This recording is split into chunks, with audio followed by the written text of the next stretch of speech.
Hello everyone, today I'll show you how to change controller settings in Black Myth Wukong. First, open the main menu by pressing the escape button, or the main menu button on your controller. Right here you will be put right into the equipment section. Navigate to the settings and press on the controller section right here. You'll be put right into this menu. Right here you can swap between type A and B controllers and type A and B inputs. As you can see, you can choose whichever one you like. You can also swap dodge and the jump buttons on your controllers, no matter what type you choose.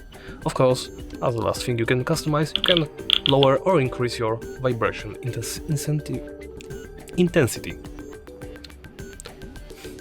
If you want to return to the default, simply press R to reset settings, tap confirm.